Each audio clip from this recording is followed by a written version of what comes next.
Movie की starting कार्ला नाम की एक लड़की को दिखाने से होती है, जो कि अकेले ही अपनी 2 बेटियों और एक बेटे बिली को संभालती है।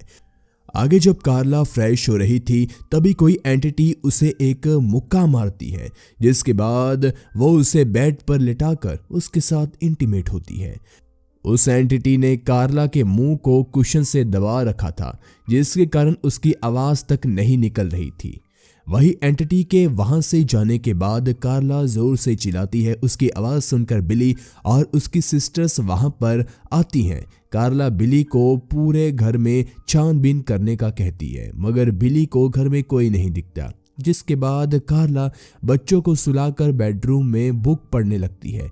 लेकिन थोड़ी देर बाद बेडरूम में रखी सभी चीजें अपने आप हिलकर नीचे गिर जाती है। ये देखकर कार्ला को काफी ज्यादा डर लगता है और वो बच्चों को लेकर घर से बाहर निकलती है, जिसके बाद कार्ला सभी को लेकर अपनी बेस्ट फ्रेंड सिंडी के घर पर आ जाती है। वो लोग वहीं पर रात गुजारते हैं। वहीं अगले दिन कार्ला सिंडी को सभी चीज बता देती है, जिसे सुनकर सिंडी हैरान हो जाती है। लेकिन असल में उसे लग रहा था कि कार्ला हैलुसिनेट कर रही है, इसीलिए वो उसे साइकेट्रिस्ट को दिखाने का सजेस्ट करती है। जिसके थोड़ी देर बाद कार्ला को पता चलता है कि सिंडी के हस्बैंड को उनका यहाँ पर रहना पसंद नहीं है, इसीलिए कार्ला सिंडी को बिना बताए ही बच्चों को लेकर वहां से निकल जाती है। वो लोग पूरा दिन बीच पर बिताते हैं और रात होने पर वो वापस अपने ही घर आ जाते हैं। तब कार्ला देखती है कि किसी ने उसके बेडरूम का सारा सामान तहस नहस कर दिया है। तभी उन सभी को अजीब सी आवाज सुनाई देती है, तो बिली चेक करने के लिए जाता है, लेकिन इस बार भी उसे कोई नहीं मिलता। जिसके बाद वो लोग घर में सोने की तैयारी करते हैं और कुछ देर बाद सिंडी भी वहां आ जाती है कार्ला के साथ सोने के लिए। फिर सिंडी और कार्ला उसके बेडरूम में सो जाते हैं। वहीं उन दोनों के सो जाने के बाद हम देखते हैं कि रूम में रखा एक लैंप अचानक से चालू होकर बंद हो जाता है, जिससे हमें पता चलता है कि वो एंटिटी अभी भी इनके घर में मौजूद है। अगले दिन कार्ला कार लेकर अपने काम के लिए निकलती है, जिस दौरान वही एंटिटी कार का कंट्रोल लेकर तेजी से कार को भगाती है। लेकिन थोड़ी देर बाद कार रुक जाती है और कार्ला सही सलामत होती है। इसके बाद हम कार्ला को एक साइकेट्रिस्ट डॉक्टर फिल के साथ देखते हैं। कार्ला डॉक्टर को अपने साथ क्या क्या हुआ वो सब कुछ बताती है। डॉक्टर फिल उस पर विश्वास कर कुछ मेडिसिन लिख देते हैं। फिर रात होने पर कार्ला अपने घर पर वापस आ जाती है और वो थोड़ी देर बाद नहाने के लिए जाती है, जिस दौरान हम देखते हैं कि बाथरूम के दोनों दरवाजे अपने आप लॉक हो जाते हैं। जिसके बाद वो एंटिटी फिर से कार्ला पर अटैक कर उसके साथ इंटीमेट होती है, लेकिन इस बार उस एंटिटी ने कार्ला को काफ़ी ज़्यादा चोट पहुंचाई थी। कार्ला ये सब डॉक्टर फिल को दिखाती है, साथ ही में ये भी कहती है कि इस बार उसने अपनी बॉडी पर 1 से ज़्यादा लोगों को फील करा है। आगे डॉक्टर फिल कहते हैं कि उसे हाइस्ट्रा नाम की बीमारी है, जिसमें लोगों को पास्ट में हुए बुरे इंसिडेंट्स की वजह से प्रेजेंट में काफ़ी खतरनाक हैलुसिनेशन होती है, जिसके लिए डॉक्टर कार्ला को मेडिसिन देकर रेस्ट करने के लिए कहते हैं। इसके बाद जब डॉक्टर घर जा रहे थे तभी उन्हें कार्ला हॉस्पिटल के बाहर बैठी हुई दिखती है, जो कि काफ़ी देर से टैक्सी का इंतज़ार कर रही थी। तो डॉक्टर उसे लिफ्ट देने का कहते हैं और कार्ला मान जाती है। वहीं कार्ला के घर पहुंचने पर डॉक्टर कार्ला के घर को एक बार देखने की रिक्वेस्ट करते हैं कि वो हॉन्टिंग हाउस जैसा दिखता है या नहीं, जिस पर कार्ला मान जाती है और फिर डॉक्टर फिल को अपना घर दिखाती है। आगे हम डॉक्टर और कार्ला की बातों से कार्ला के पास्ट की कुछ बातें जानते हैं, जैसे कि बचपन में उसके डैड उसके साथ काफ़ी बुरा बर्ताव करते थे, जिसके कारण वो बचपन में ही घर से भागकर न्यूयॉर्क आ गई थी। यहाँ पर उसकी मुलाकात मारियो से हुई। फिर उन दोनों ने शादी कर ली, लेकिन जब कार्ला प्रेग्नेंट थी तब मारियो की बाइक एक्सीडेंट में ही मौत हो गई। जिसके बाद कार्ला की जिंदगी में बॉब नाम का आदमी आया। वो लोग काफ़ी खुश थे, लेकिन बाद में वो भी उसे छोड़कर चला गया। इसके बाद बिली और कार्ला की दोनों बेटियां घर में आती हैं। उन्हें देखकर डॉक्टर वहां से चला जाता है। वही डॉक्टर के जाने के बाद कार्ला अपने बच्चों के साथ डिनर कर रही थी, तभी वो एंटिटी फिर से उस पर अटैक करती है। वहीं कार्ला को मुसीबत में देखकर बिली उसे बचाने की कोशिश करता है, मगर वो एंटिटी बिली को शॉक देने लगती है, जिसके कारण वो दर्द के मारे काफ़ी ज़्यादा चिल्ला रहा था। लेकिन जल्दी सब कुछ शांत हो जाता है। इसके बाद कार्ला ये सब बात डॉक्टर फिल और उनके साथियों को अगले दिन कॉन्फ्रेंस के दौरान बताती है, लेकिन वो सब कार्ला पर विश्वास नहीं करते। दरअसल उन्हें लगता है कि कार्ला हैलुसिनेट कर रही है और जो उनके बच्चों ने महसूस किया वो और कुछ नहीं बल्कि मास हैलुसिनेशन का एक एग्जाम्पल है। आगे हम कार्ला को उसके करंट बॉयफ्रेंड जेरी के साथ देखते हैं। कार्ला ने जेरी को अभी तक इसके साथ जो कुछ भी हुआ उसके बारे में कुछ भी नहीं बताया था। वही अपने घर पर वापस आने पर कार्ला जब अपने बेड पर सो रही थी तभी वो एंटिटी आकर कार्ला को सेड्यूस करने लगती है, जिसका गुस्से में आकर कार्ला रूम के सारे सामान को तोड़ने लगती है।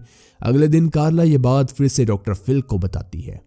इस पर डॉक्टर फिल उसे हॉस्पिटल में एडमिट करने का कहते हैं क्योंकि वो हैलुसिनेशंस के चक्कर में सुसाइड भी कर सकती थी और उसके बच्चों को भी उससे खतरा था। लेकिन कार्ला इसके लिए मना कर देती है और डॉक्टर फिल से बहस करके हॉस्पिटल से बाहर निकल जाती है।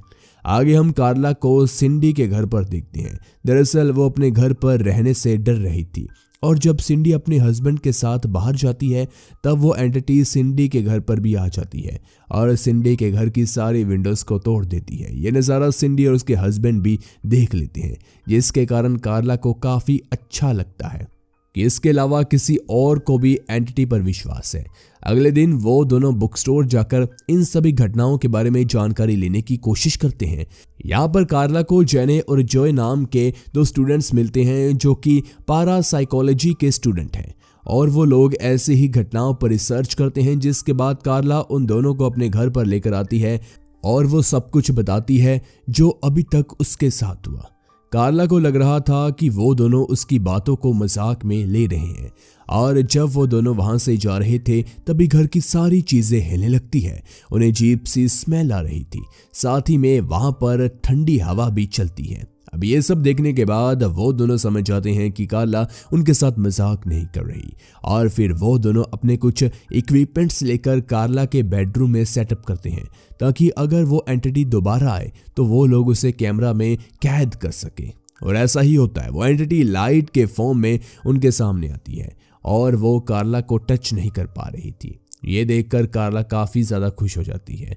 वही जिने और जोएक उस एंटिटी की पिक्चर क्लिक करते हैं, जिसके बाद वो इस पिक्चर को अपनी सीनियर डॉक्टर एलिजाबेथ को दिखाते हैं। ये देखकर डॉक्टर उन्हें इस केस पर और रिसर्च करने का कहती है। अगले सीन में हम डॉक्टर फिल को कार्ला के घर पर आते हुए देखते हैं। वो वहां पर जेने और जोए को देखते हैं जो कि अपने साथियों के साथ घर में कुछ इक्विपमेंट सेटअप कर रहे थे। आगे जेने डॉक्टर फिल को बताता है कि इस घर में जो कुछ भी हो रहा है उसे वो लोग हार्ड डेटा में कैप्चर करने की कोशिश करने वाले हैं। इस पर डॉक्टर फिल उन्हें कहते हैं कि कार्ला उसकी पेशेंट है और मैं उसे ये सब करने नहीं दूंगा। जिसके बाद वो जाकर कार्ला से बात करते हैं, लेकिन कार्ला उनकी एक नहीं सुनती क्योंकि उन्होंने कार्ला की कुछ खास मदद तो की नहीं थी, लेकिन जेने और जोए उसकी मदद कर रहे थे। इसके बाद डॉक्टर फिल वहां से चले जाते हैं। वही रात में डॉक्टर एलिजाबेथ जोए और जेने के साथ कार्ला के घर में उस एंटिटी को देखने के लिए आए थे और थोड़ी देर बाद वो एंटिटी एक ग्रीन लाइट के फॉर्म में उनके सामने आती है, जिसे देखकर लगभग सभी डॉक्टर हैरान रह जाते हैं।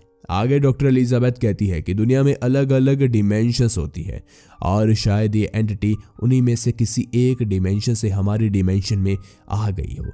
इसके बाद जब सभी डॉक्टर वहां से जा रहे थे तभी जेरी वहां पर आ जाता है। वो इस सब के बारे में कार्ला से पूछता है कि घर में क्या चल रहा है, तो कार्ला उसे सब कुछ सच सच बता देती है कि वो एंटिटी उसके साथ क्या करती है। ये सुनने के बाद जेरी आज रात को कार्ला के साथ ही रुकने का डिसाइड करता है।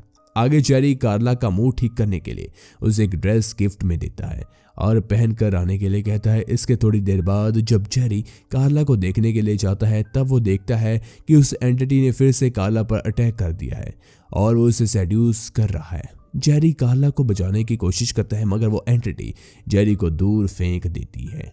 इसके बाद हमें हॉस्पिटल का सीन दिखाया जाता है जहां पर कार्ला को एडमिट किया गया था और वहीं पर डॉक्टर फिल भी मौजूद थे। वो जेरी को हौसला देते हैं कि सब कुछ ठीक हो जाएगा, मगर जेरी इस इंसिडेंट को लेकर काफ़ी ज़्यादा डर चुका था और वो कार्ला को छोड़कर चला जाता है। आगे डॉक्टर एलिजाबेथ, जेने और जोए कार्ला से मिलने के लिए आते हैं।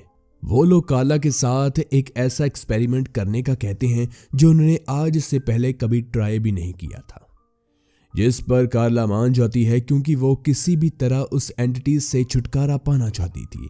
आगे जेने उनके एक्सपेरिमेंट के बारे में बताता है कि वो लोग किसी तरह उस एंटिटी के ऊपर लिक्विड नाइट्रोजन डाल देंगे, जिसके कारण वो एंटिटी फ्रीज हो जाएगा और फिर वो उसे आसानी से डिस्ट्रॉय भी कर पाएंगे। इसके बाद आगे डॉक्टर एलिजाबेथ और जॉय कार्ला को उसके घर की सेम टू सेम कॉपी दिखाते हैं जिसे उन लोगों ने बनाया था उस एंटिटी को पकड़ने के लिए, जिसमें एक प्रोटेक्टेड एरिया भी था ताकि अगर वो एंटिटी कार्ला पर अटैक करती है तो कार्ला को उस प्रोटेक्टेड एरिया में जाना होगा और फिर डॉक्टर एलिजाबेथ के साथ ही उस एंटिटी के ऊपर लिक्विड नाइट्रोजन स्प्रे कर उसे फ्रीज कर देंगे।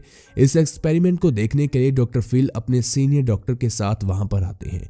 इसके बाद जब कार्ला आराम कर रही थी तभी वहां पर ठंडी हवा चलने लगती है, जिससे सब समझ जाते हैं कि वो एंटिटी वहां पर आ गई है। इसलिए जेने कार्ला को प्रोटेक्टेड एरिया में जाने के लिए बोलता है, लेकिन कार्ला के प्रोटेक्टेड एरिया में जाने से पहले ही वो एंटिटी लिक्विड नाइट्रोजन सिस्टम को कंट्रोल कर उसे कार्ला पर ही स्प्रे करने लगती है। इसके बावजूद कार्ला किसी तरह से भागते हुए प्रोटेक्टेड एरिया में आ जाती है। तभी सिस्टम फेलियर की वजह से लिक्विड नाइट्रोजन के सिलेंडर ब्लास्ट हो जाते हैं और वो लिक्विड कार्ला के ऊपर गिरने ही वाला था कि तभी सही वक्त पर डॉक्टर फिल आकर कार्ला को वहां से बाहर निकाल लेते हैं। तभी सभी लोग जमे हुए एंटिटी को देखते हैं जो कि काफी बड़ी थी। सभी लोग उसे देखकर हैरान थे, लेकिन जल्दी वो एंटिटी बर्फ को तोड़कर वहां से भाग जाती है। अब इन सभी बातों के बाद जब कार्ला अपने घर पर आती है तब हम पहली बार उस एंटिटी की आवाज सुनते हैं जो कि कार्ला को वेलकम होम कहती है। जिसके बाद कार्ला अपने बच्चों को लेकर ना ये घर बल्कि सिटी छोड़कर वहां से निकल जाती है। और गाइस, इसी के साथ हमारी ये मूवी खत्म हो जाती है।